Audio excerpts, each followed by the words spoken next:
आदित्य धर की फिल्म धुरंधर 2 लोगों को काफी पसंद आई है। हर और जमील जमाली के किरदार की चर्चा हो रही है।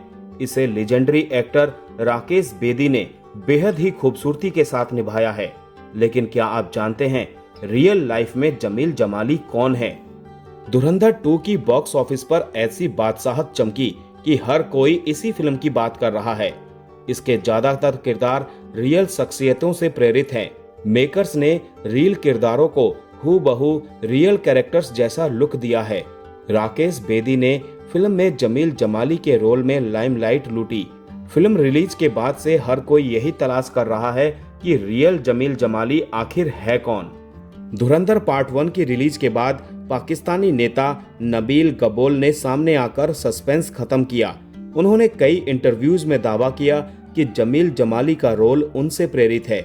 उनका लुक देखकर लोगों को भी लगा कि वो ही रियल जमील जमाली हैं।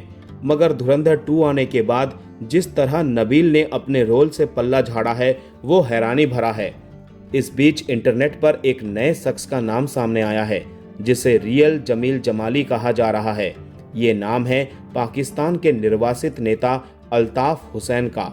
आइए जानते हैं कौन है कराची के भाई कहे जाने वाले अल्ताफ हुसैन। अल्ताफ पाकिस्तान की राजनीतिक पार्टी मुत्तहिदा कौमी मूवमेंट के फाउंडर हैं।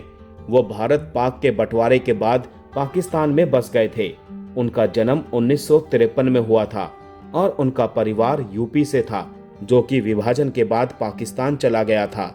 कॉलेज के वक्त से उन्हें राजनीति में इंटरेस्ट था।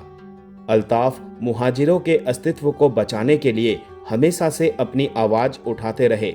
मुहाजिर उन मुस्लिमों को कहा जाता है जो बंटवारे के बाद पाकिस्तान में, खासकर कराची में जाकर बसे। अल्ताफ भी उन्हीं में से एक हैं।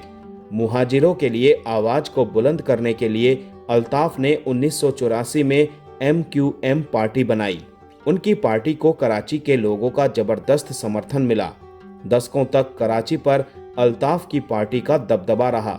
उनकी दबंगई कराची में बढ़ने लगी। पूरे कराची में उनका सिक्का चलता था। उनके एक इशारे पर कराची जैसा बड़ा शहर बंद हो जाता था। अल्ताफ की एक आवाज पर शहर में कर्फ्यू जैसे हालात बन जाते थे। अल्ताफ का लोगों में ऐसा खौफ था कि उसके खिलाफ बोलने से पहले हर कोई 100 बार सोचता था। कराची की हर दुकान, घर पर अल्ताफ की ही फोटो दिखती थी। ये भी कहा जाता है कि लयारी में रहमान डकैत और बाकी गैंगस्टरों को इसीलिए मजबूती दी गई ताकि अल्ताफ और उसकी पार्टी का खात्मा किया जा सके।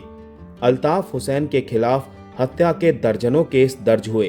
बात इतनी आगे बढ़ी कि उन्हें 1992 में पाकिस्तान छोड़कर ब्रिटेन में शरण लेनी पड़ी। इस दौरान उन्हें जान से मारने की कई मर्तबा कोशिश हुई। तब से लेकर आज तक वो ब्रिटेन में ही रहते हैं। उनके पास ब्रिटिश नागरिकता है। विदेश में बसने के बाद भी कराची में उनका दबदबा चला।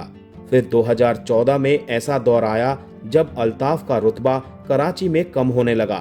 2025 में अल्ताफ ने PM नरेंद्र मोदी से मुहाजिरों को बचाने, उनकी रक्षा करने की अपील की थी। अल्ताफ आज 72 साल के हैं।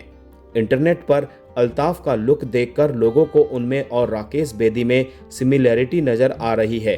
कहा जाता है कि राकेश बेदी ने जमील जमाली का रोल प्ले करने के लिए अल्ताफ के स्पीच स्टाइल, मैनर्स और बॉडी लैंग्वेज को स्टडी किया था। दावा है कि अल्ताफ ने 48 की उम्र में शादी की थी। अब उनका तलाक हो चुका है। उनकी एक बेटी है। कई रिपोर्ट्स में बताया गया है कि अल्ताफ पर भारतीय खुफिया एजेंसी रॉ से संपर्क रखने के आरोप थे, जिसकी वजह से उन्हें पाकिस्तान से निकाला गया। हालांकि इन दावों में कितनी सच्चाई है इसकी हम पुष्टि नहीं करते। वहीं जमील जमाली के किरदार से जिस तरह अल्ताफ को जोड़ा जा रहा है, इसे लेकर उनका कोई रिएक्शन नहीं आया है।